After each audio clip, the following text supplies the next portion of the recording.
ताज्या बातम्यांच्या अपडेटसाठी सांगोला माझा चॅनलला सबस्क्राइब करा आणि बेल आयकॉन प्रेस करा। नमस्कार। कोरोना जाईल का आणि कधी जाईल ह्या प्रश्नांनी आज जगातल्या जवळजवळ प्रत्येक व्यक्तीला भेडसावून सोडलेला आहे आणि एक विशेष भीती सगळ्यांच्या मनामध्ये निर्माण झालेली आहे कोरोनाबद्दल। तर मी आज तुमच्याशी या विषयावर एक शास्त्रशुद्ध चर्चा या मुद्द्यांवर करणार आहे। तर सर्वप्रथम आपण बघूयात की कोरोनाबद्दल वेगवेगळ्या लोकांनी, वेगवेगळ्या क्षेत्रातल्या लोकांनी याचं काय होणार आहे, याची काय मतं नोंदवली आहेत। तर आपण सुरुवातीला राजकीय लोकांबद्दल थोडक्यात बोलूया। तर डोनाल्ड ट्रम्प जे आहेत ते वेळोवेळी त्यांच्या पत्रकार परिषदांमध्ये अगदी सुरुवातीला म्हणायचे की it's gonna go, it's gonna go, it's gonna be over, म्हणजे हे लगेच जाणार आहे आणि माझं इलेक्शन येत आहे त्यामुळे हे फटक्यात संपवा, मला ह्याची कटकट नकोय, अशा पद्धतीचं वक्तव्य। आता त्यांनी ते थांबवलंय तसं बोलणं। भारताचा विचार केला तर आपले प्रधानमंत्र्यांनी जेव्हा लॉकडाऊन लावला तेव्हा त्यांनी आपल्या पुराणातल्या कथांचे, युद्धांचे दाखले दिले आणि तिकडे 18 दिवस लागले होते त्यांना ते युद्ध जिंकायला आणि आपलं 21 दिवसाचं युद्ध आहे, त्यामुळे त्यांनी 21 दिवसात हे आपण जिंकणार असा काहीसा त्यांनी अंदाज बांधला होता। आपण काही ज्योतिषशास्त्रातल्या लोकांचे विचार घेऊया। सुरुवातीपासूनच जसे कोरोना सुरू झाला तेव्हापासून असे व्हिडिओज यायला लागले, माहिती यायला लागली। अगदी भारतात सारख्या देशातले ज्योतिषांचे व्हिडिओ इकडे पश्चिमी देशांमध्ये देखील सर्क्युलेट व्हायला लागले आणि विशेषतः जे अनिवासी भारतीय असतात त्यांच्या माध्यमातून हे सगळं पसरत होतं, ज्यांचा याच्यावर विश्वास असतो।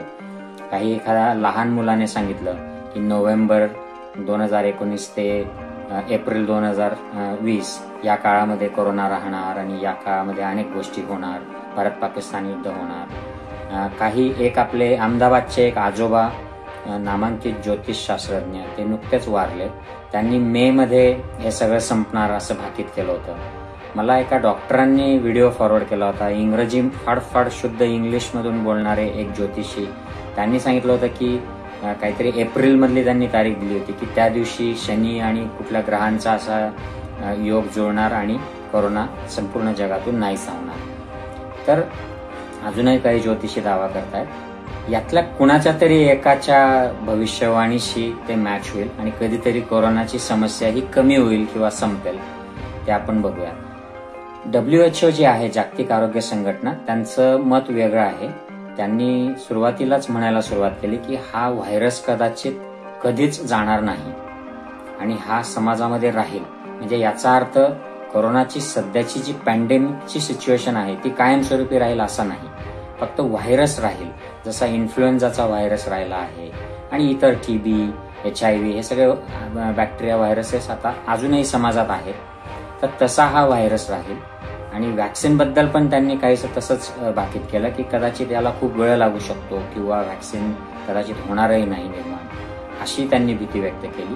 आणि वेगवेगळ्या देशांमधले जे एपिडेमिओलॉजिस्ट आहेत ते पण WHOच्या मताशी काहीसे सहमत होताना दिसत आहेत। एक लक्षात घेण्यासारखी गोष्ट आहे की हे जे आधुनिक वैज्ञानिक पद्धतीने अभ्यास करणारी मंडळी आहेत यांची मतं देखील काहीशी बदलत गेली परिस्थितीनुसार, पण मग त्यांनी त्या बदलांचं कारण देखील सादर केलं, कारण प्रत्येक देशामध्ये हा नवीन समस्या असल्यामुळे त्याचा जे बिहेवियर आहे आजाराचं ते बदलत गेलं आणि त्यानुसार त्यांनी आपली मतं देखील थोडीफार बदलली।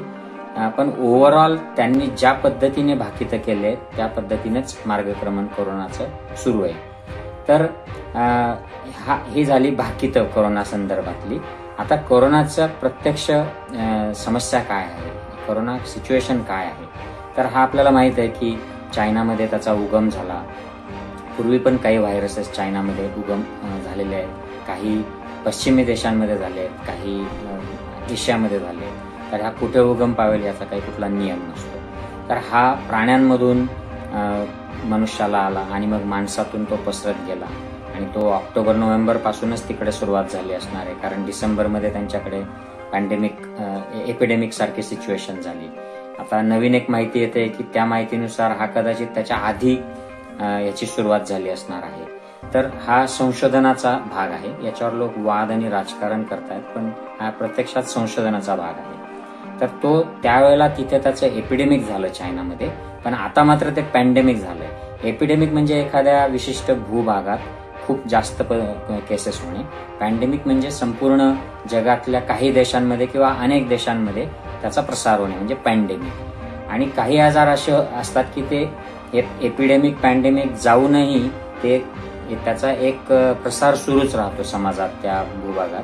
त्याला एंडेमिक असं म्हणतात. म्हणजे आपल्याकडे जसा टायफॉइड, मलेरिया, टीबी हे सतत असतात, हे एंडेमिक आजार आहेत. आणि काही वेळेला आउटब्रेक्स होतात, जे एखादे कुठला तरी विषाणू जीवाणू त्याच्या काही केसेस तात्पुरत्या वाढतात, तर त्याला त्या आजाराचा आउटब्रेक झाला असं म्हणतात. तर सध्या हा कोरोना पॅन्डेमिक सिच्युएशनमध्ये आहे. काही देशांमध्ये तो आता सेटल होतोय, जसा इथे UK मध्ये बऱ्यापैकी आता त्याचं नवीन लागण कमी झाली आहे आणि नवीन डेथ रेट कमी झाला आहे. पण आता जसं सगळं खुलतंय, इकॉनॉमी खुलते, तर याची दुसरी लाट येण्याची भीती आहे.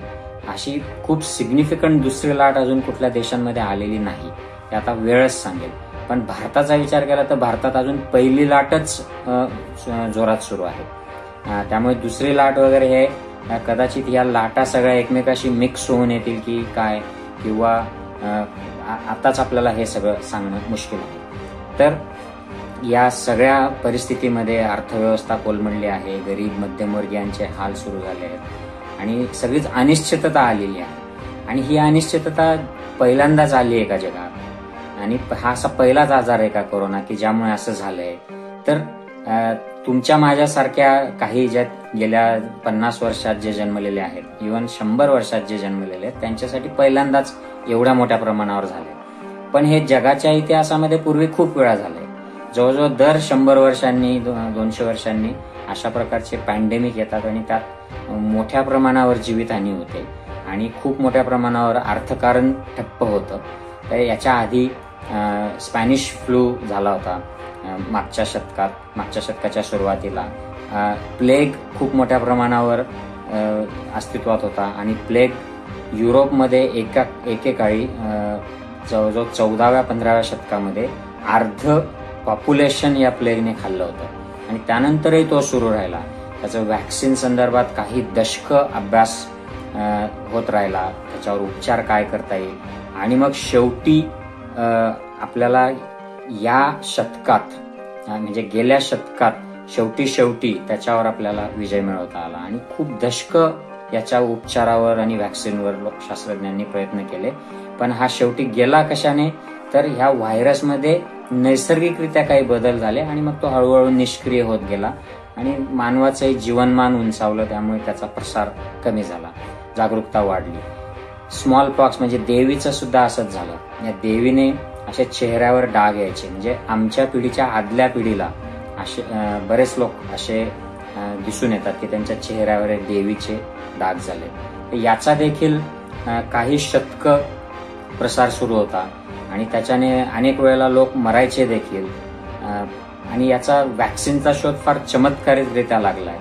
11व्या शतकात चायनामध्ये काही भिकूंनी, जे बौद्ध भिकू अभ्यास करायचे, त्यांनी जे देवीचे जे डाग पडत लोकांना, त्या डागाची जी खपले, त्या खपल्यांना एका नळीवाटे ते नाकातनं फुंकायचे, ज्या लोकांना कुठलाही आजार नाही अशांना.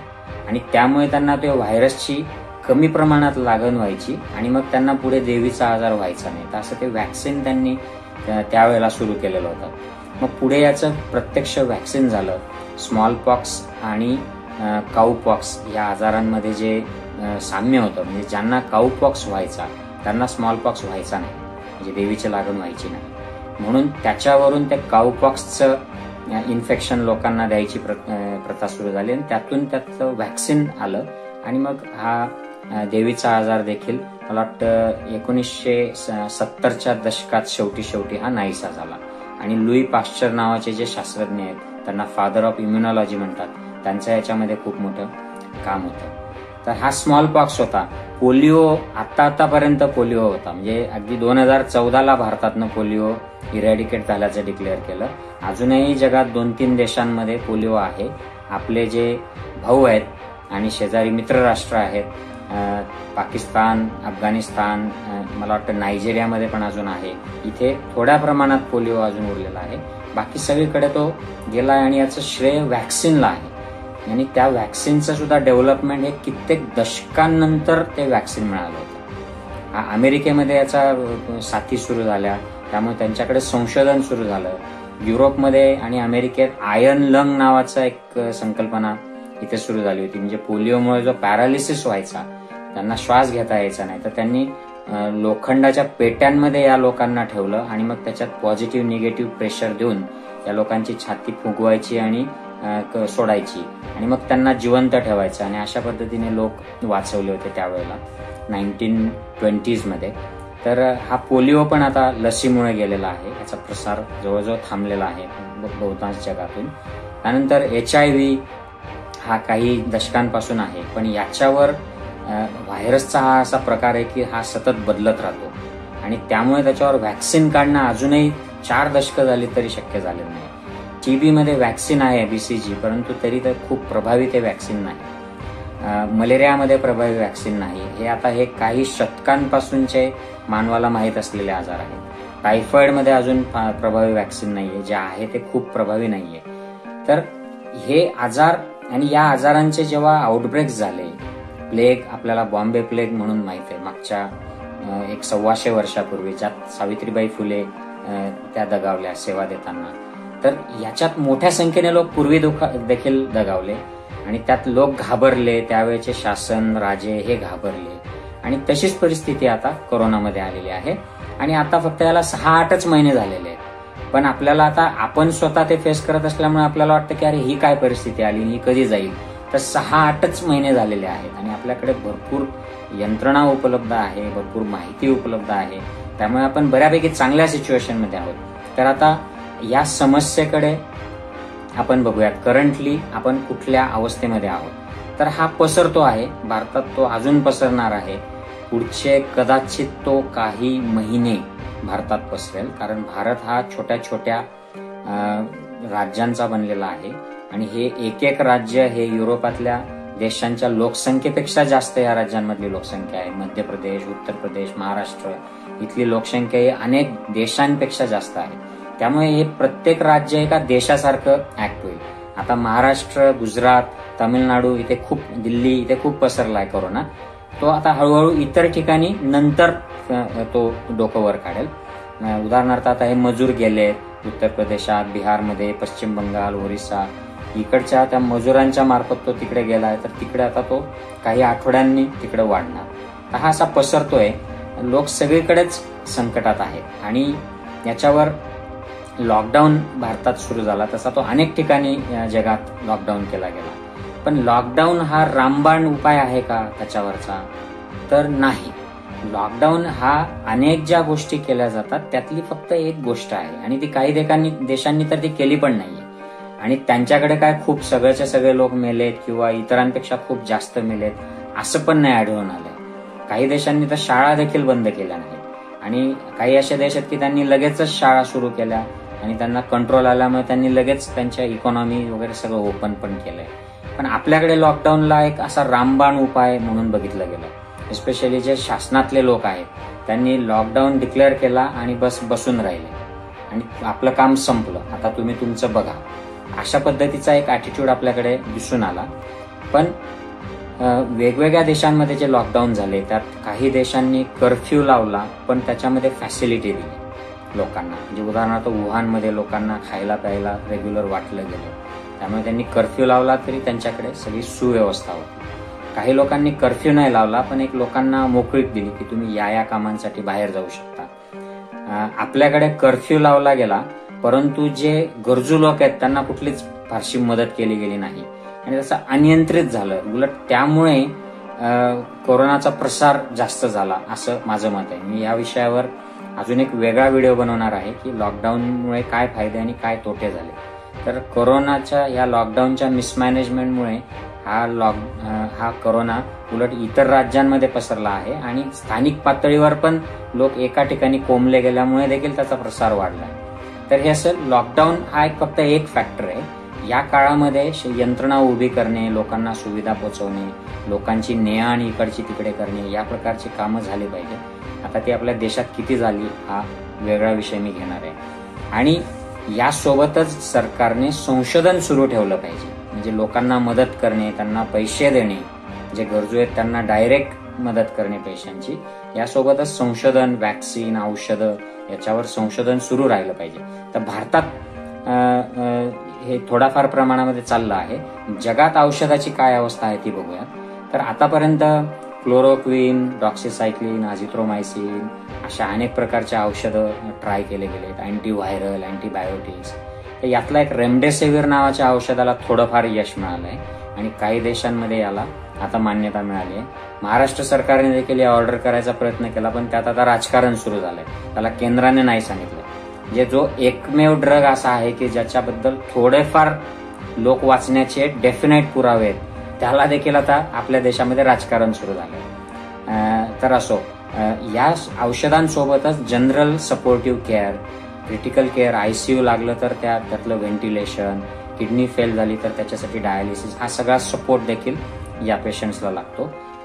लस जी आहे, लसच्या बाबतीत आज जवळजवळ 20 कंपनीज ज्या आहेत, ऑर्गनायझेशन्स, त्या आघाडीवर आहेत आणि काही यातले फेज 2 ट्रायल, ह्युमन ट्रायल पर्यंत पोहोचले. तर याचा अर्थ असा की आपल्याला ह्या वर्षाच्या अखेरपर्यंत लस मिळेल जर यांच्यामध्ये त्यांना सक्सेस मिळालं आणि कुठलेही जास्त साईड इफेक्ट नसलेलं प्रभावी जर त्यांना लस मिळालं, वॅक्सिन मिळालं, तर आपल्याला या वर्षाच्या अखेरपर्यंत जर अगदी खूप फास्ट केलं तर वॅक्सिन मिळेल. नाहीतर ते पुढच्या वर्षापर्यंत पण जाऊ शकतं. आणि जसं WHO थोडंसं इंडिकेट केलंय की जर याच्यामध्ये HIV सारख्या किंवा इतर ज्या आजार आहेत ज्याच्यामध्ये वॅक्सिन मिळालंच नाहीये, सक्सेसफुल वॅक्सिन, असं देखील होऊ शकतं. तसं झालं तर आपल्याला वॅक्सिनवरच्या आशा सोडून इतर जे मार्ग आहेत स्वतःला प्रोटेक्ट करण्याचे आणि कोरोनाशी डील करण्याचे, यांच्याकडे देखील लक्ष द्यावं लागेल. कोरोनाचं पुढे काय होऊ शकतं, म्हणजे कोरोना कधी थांबेल, कधी हा निष्क्रिय होईल किंवा डायआउट ज्याला म्हणतात की त्याचा परिणाम जाईल, तो स्वतःला नष्ट करेल. तर काही आजारांमध्ये असं होतं की व्हायरस स्वतःच बदलतो ऋतुमानानुसार किंवा वातावरणानुसार, किंवा काही असे फॅक्टर्स असतात की त्यामुळे त्याच्यामध्ये म्युटेशन्स होतात आणि ते बदलतात आणि जे नवीन व्हायरस तयार होतात ते कमी धोकादायक असतात माणसाला आणि त्यामुळे त्यांचं महत्वच संपतं. असं पूर्वी भरपूर आजारांमध्ये झालेलं आहे. कोरोनाचं देखील तसं होऊ शकतं का, तर होऊ शकतं, पण अडचण अशी आहे की हा बऱ्यापैकी स्टेबल व्हायरस आहे.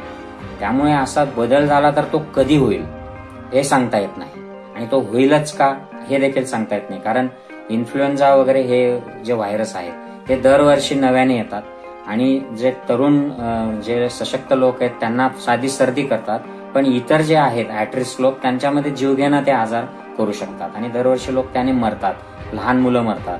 तर कोरोनाच्या बाबतीत सुद्धा असं होऊ शकतं की म्युटेशनमुळे त्याचा गुणधर्म बदलू शकतो.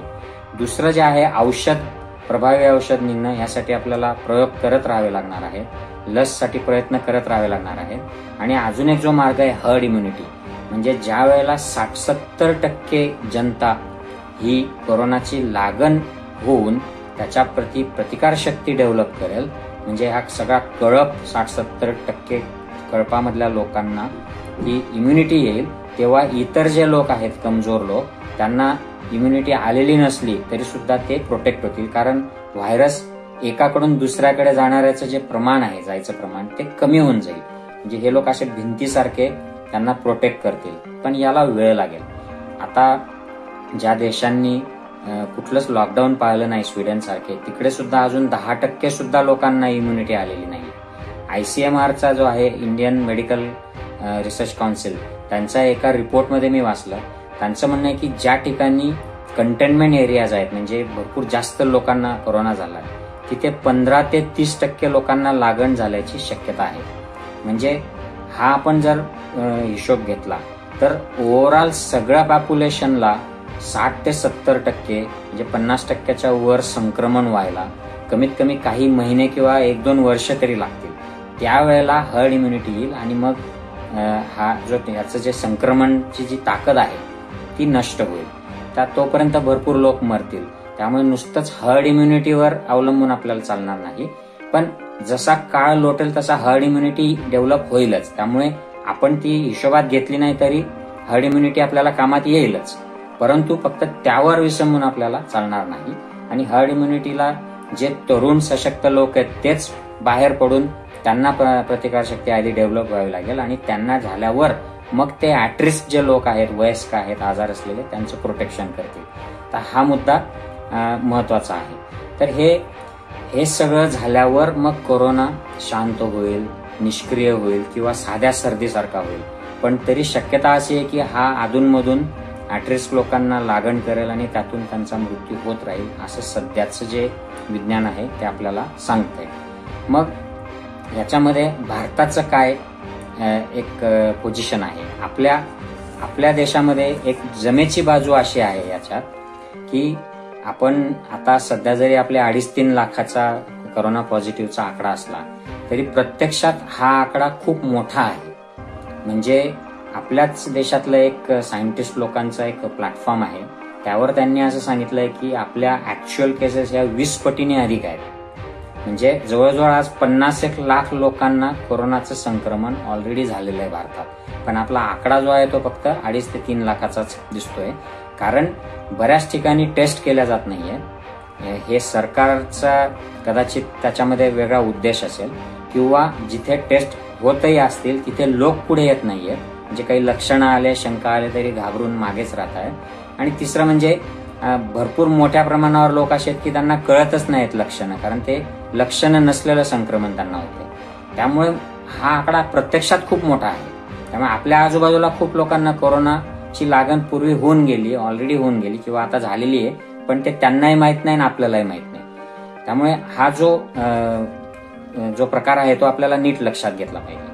दुसरं असं की आपल्याकडे तरुण लोकसंख्या खूप आहे, त्यामुळे लागण झाली तरी त्यातनं बाहेर येणं सोपं आहे लोकांना.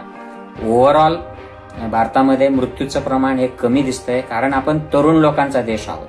आपल्याकडे 60च्या 70च्या वरचे लोक इतके कमी आहेत की जे 90% लोक हे 65 वर्षाच्या वरचे मरतायत पश्चिमेकडे, आणि आपल्याकडे त्याचा 65 वर्षाच्या वरच्या वयाच्या लोकांची संख्या ही खूप कमी आहे. त्यामुळे आपल्याकडे लोक वाचतील अशी आपण अपेक्षा करूया. थोडाफार वातावरणाचा प्रभाव असू शकतो का भारतात, की ज्यामुळे प्रसार कमी होतोय, लोक कमी मरतायत? असू शकतो, पण अजून तसं काही कुठलं संशोधन पुढे आलेलं नाही. आणि आपला उन्हाळा गेला तरी सुद्धा संक्रमण मात्र वाढलेलंच आहे, तर ते निश्चित सांगता येणार नाही. ग्रामीण भाग आपल्याकडे खूप जास्त असल्यामुळे हा प्रसार कमी झालेला आहे. आणि ग्रामीण भागामध्ये बरेचसे जिल्हे असे आहेत की तिथे ग्रामीणमध्ये केसेसच नाहीयेत. बऱ्याचशा खेड्यांमध्ये अजून केसेसच नाहीयेत. मॅक्सिमम म्हणजे मला वाटतं 99% खेड्यांमध्ये अजून केसेस नसतील पॉझिटिव्ह झालेल्या. तर हा एक आपला पॉझिटिव्ह जमेची बाजू आहे. आपलं भौगोलिक रचना ही एक जमेची बाजू आपली ठरू शकते, कारण हे आता नॉर्थ ईस्ट मधले काही राज्य आहे जे असे खूप रिमोट आहेत. इथे प्रभाव खूप कमी होईल आणि लोक गेलेत जरी तिकडे इन्फेक्शन घेऊन, आणि त्यांचं जर नीट मॅनेजमेंट झालं तर ते त्यांना खूप कमी, म्हणजे जसं न्यूझीलंडचं झालंय, त्यांना खूप सोपं होतं मॅनेज करणं. त्यांनी ते प्रभावीपणे केलं, हा वेगळा मुद्दा आहे. पण त्यांना तो छोटासा आयलंड असल्यामुळे त्यांनी बाहेरचं बंद केलं आणि आतलं व्यवस्थित मॅनेज केलं, त्यामुळे त्यांचं कंट्रोल झालं. तर असं आपल्या काही राज्यांना शक्य होईल. तर हा देखील भारतात एक जमेची बाजू म्हणून मुद्दा घेता येईल. पण आपली नकारात्मक बाजू काय आहे की जिच्यामुळे आपली समस्या ही मोठी झाली आहे? आपली नकारात्मक बाजू ही आहे की राजकारण जे आहे आपल्याकडे घुसलेलं. आता हा राजकीय व्हिडिओ नाहीये, पण एक मला कोरोना फील्डमध्ये काम करणारा आणि एक मेडिकल एक्सपर्ट म्हणून असं अजूनही वाटतं. आणि हे माझं स्पष्ट मत आहे, आणि माझंच नाही, हे अनेक तज्ज्ञ लोकांचं मत आहे की असं झालेलं आहे की ज्या सगळ्या कारवाया केल्या गेल्या पाहिजे होत्या, तयारी केली गेली पाहिजे होती, पीपीई किट्स, हॉस्पिटलचं मॅनेजमेंट, एअरपोर्टवर टेस्टिंग केलं गेलं पाहिजे होतं, ते शेवटपर्यंत झालं नाही. मी मिड फेब्रुवारीला स्वतः मुंबई एअरपोर्टवर ट्रॅव्हल केलं आणि मला तिथे काहीच गांभीर्य दिसलं नव्हतं मिड फेब्रुवारीमध्ये. आणि ऑलरेडी त्यावेळेला सगळीकडे आग सुरू होऊन गेलेली होती. तर हे गांभीर्याने घेतलं गेलं नाहीये आणि आजही त्याचं राजकारण केलं जात आहे. आता आपल्याकडे प्रचार सुरू झाला आहे तर विचार करा, हा प्रचार सुरू झाला म्हणजे लोक एकत्र भेटतील, रॅली सुरू होतील, घरोघरी जायला लागतील. तर या ना त्या निमित्ताने तुम्ही कितीही व्हर्च्युअल दिल्लीत बसून व्हिडिओ रिलीज केले तरी लोक खाली ऍक्टिव्हिटीज सुरू होतील आणि त्यातनं कोरोनाचं गांभीर्य नाहीसं होईल. हा माझा मुद्दा आहे. आणि कोरोनाचं मॅनेजमेंटवर जे कॉन्सन्ट्रेट केलं पाहिजे त्याच्याऐवजी प्रचारावर शासन प्रशासन सगळ्याच लोकांचं लक्ष विचलित होईल. त्यामुळे राजकारण हे खूप आपला प्रॉब्लेम आहे. अनेक ठिकाणी विरोधक जे यंत्रणेवर दबाव आणतायत, निवेदनं देणे, आंदोलनाचा पवित्रा घेणे, सरकारवर टीका करणे, याने यंत्रणा जी असते तिचं मानसिक खच्चीकरण होतं, लोकांमध्ये भीतीचं वातावरण तयार होतं आणि एखाद्या आपदेच्या वेळेला, डिझास्टरच्या वेळेला हे चुकीचं असतं. तर राजकारण ही आपली खूप मोठी प्रॉब्लेम आहे. धार्मिकता लोकांची आतापर्यंत तरी लोकांनी चांगलं बिहेव केलेलं आहे, पण इथून पुढे इथे करतील का? सण उत्सव, लग्न कार्य, अंत्ययात्रा, आपले सांस्कृतिक कार्यक्रम, सत्संग, नमाज, या सगळ्यामध्ये एक लॉंग टर्म स्वयंशिस्त लोकांना लागणार आहे आणि ती कितपत पाळता येईल आपल्या लोकांना. बाजारांमध्ये, ऑफिसला प्रवास करताना, वाहनांमध्ये हे किती शिस्त पाळली जाईल ते आता आपल्याला हळूहळू दिसतच आहे. मुख्यमंत्र्यांनी आपल्याला काल परवाच वॉर्निंग केलंय की अशी गर्दी जमली तर मी पुन्हा लॉकडाऊन करेल. तर हा प्रकार आपल्याकडे एक नकारात्मक बाजू आहे आपली. आरोग्य यंत्रणा, आता हे मी जे म्हणलो की इलेक्शन, राजकारण, ते जे अधिकारी आहेत, मेडिकल फील्डमधले अधिकारी किंवा प्रशासकीय अधिकारी, यांना राजकारण ज्या पद्धतीने इन्फ्लुएन्स करतं, त्यांच्यातला भ्रष्टाचार, बऱ्याचशा ठिकाणी त्यांच्यातले निष्क्रियता, त्यांची जी मानसिकता आहे ती, या सगळ्यामुळे पण आपल्याकडे खूप यंत्रणेंना प्रॉब्लेम येतो. प्रॉपर लिडरशिप, मेडिकल लिडरशिप जी आहे तिची आवश्यकता आहे इथे, पण त्याच्यामध्ये राजकारण जास्त घुसतं. आणि माहितीचा जो भडीमार चालतो मीडियामधून, सोशल मीडियामधून, हा देखील भारताचा खूप मोठा एक खूप मोठी समस्या आहे ही भारतामध्ये. तर ह्या आपल्या जमेच्या आणि नकारात्मक बाजू कोरोना संदर्भात आहेत. तर मग पुढे काय करायचं? लॉकडाऊन कायमस्वरूपी करता येणार नाही, कारण त्याने हा इलाजच नाहीये. लॉकडाऊन जे म्हणतात ओनली ट्रीटमेंट नाहीये, भरपूर इतर गोष्टी पण आपल्याला कराव्या लागणार आहेत. यंत्रणा, आपल्या आरोग्य यंत्रणामध्ये टेस्टिंग, ट्रॅकिंग, कंटेनमेंट झोन त्याचं जाहीर करणे, त्याचं नियोजन करणे, लोकांना अन्न पुरवठा, साहित्य पुरवठा करणे, योग्य माहिती देणे, त्यांना आजारी लोकांना ऍडमिट करणे, त्यांना उपचार देणे, हे सगळं करत राहावं लागणार आहे. आणि यासोबतच लॉंग टर्म प्लॅन जनतेला लागणार आहे, जनतेला, उद्योग क्षेत्राला, ऑफिसेसला, सरकारला, की इथून पुढे कित्येक महिने किंवा कदाचित पुढचे 2-1 वर्ष आपल्याला प्लॅन करावा लागेल. आणि त्याच्यासाठी मी वेळोवेळी एक पंचसूत्री सांगितली आहे. ही पंचसूत्री खूप महत्वाची आहे. आता जेव्हा आपण अनलॉक होतो आहोत त्यावेळेला पहिली गोष्ट म्हणजे जे ऍटरिस्क लोक आहेत त्यांनी, मी ऍटरिस्क जर असेल तर मी स्वतःला कसं वाचवायचं, गरज असल्याशिवाय बाहेर जायचं नाही, बाहेर गेलं तर कुठले नियम पाळायचे, तर हे सगळं ऍटरिस्क लोकांचं नियोजन प्रत्येकाला वैयक्तिक आणि प्रशासकीय लेवलला देखील करावं लागेल. दुसरं म्हणजे सोशल डिस्टन्स. काही लोकांचं असं आता मत पुढे येतंय की कदाचित आपल्याला 2022 पर्यंत सोशल डिस्टन्सचे नियम पाळत राहावे लागतील. जोपर्यंत आपण सुरक्षित होत नाही तोपर्यंत सोशल डिस्टन्स लागेल, गर्दी टाळावी लागेल. हे देखील आता पुढचे 2-3 वर्ष मोठे फंक्शन्स, उत्सव, हे सगळं यांचं आयोजन आपल्याला बंद ठेवावं लागणार आहे. आणि जे ऍटरिस्क लोक आहेत त्यांनी तर गर्दीमध्ये जाणं म्हणजे यमराजाच्या सभेत जाणं, त्याचं प्रवचन ऐकायला जाणं असा त्याचा अर्थ होईल. प्रवास आणि कामाच्या ठिकाणी व्यवस्थित नियोजन करणं, कारण प्रवास करताना जे तुम्ही गर्दीच्या संपर्कात याल, जे नाकाला, तोंडाला, डोळ्यांना हात लावाल किंवा कोणी शिंकल्या खोकण्याच्या संपर्कात याल, त्यातून मोठा धोका निर्माण होणार आहे. आणि कामाच्या ठिकाणी सोशल डिस्टन्स आणि हायजीन पाळली नाही तर मोठा धोका निर्माण होणार आहे. आणि शेवटचं म्हणजे हॉस्पिटल्समध्ये जाताना, कारण hospital is the most dangerous place, तिथून तुम्हाला व्हायरस मिळण्याची शक्यता आहे. त्यामुळे गरज आहे का जायची, फोनवर काम होऊ शकतं का, आणि गेलं तरी कमीत कमी वेळासाठी जायचं आणि आपलं काम झालं की परत यायचं, मास्क लावून जायचं, हात स्वच्छता ठेवायची.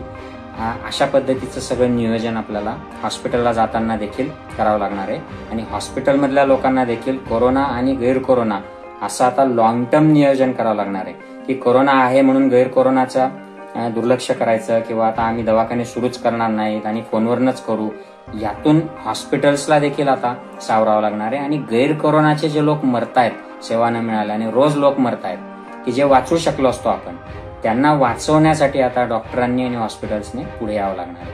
तर ही पंचसूत्री खूप महत्वाची आहे.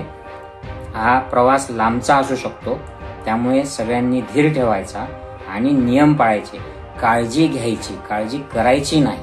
हा नियम आपल्याला इथून पुढे लागेल. पण ओव्हरऑल करोनामुळे खूप कमी लोक मरणार आहेत, म्हणजे खूप कमी. 10,000मध्ये 1 पासून ते 1,000मध्ये 1 एवढं त्याचं मरण्याचं कमी प्रमाण आहे. म्हणजे 0.01 किंवा 0.001% एवढेच लोक मरण्याच्या रिस्कमध्ये असतात. Take care, bye bye. ताज्या बातम्यांच्या अपडेटसाठी सांगोला माझा चॅनेलला सबस्क्राईब करा आणि बेल आयकॉन प्रेस करा.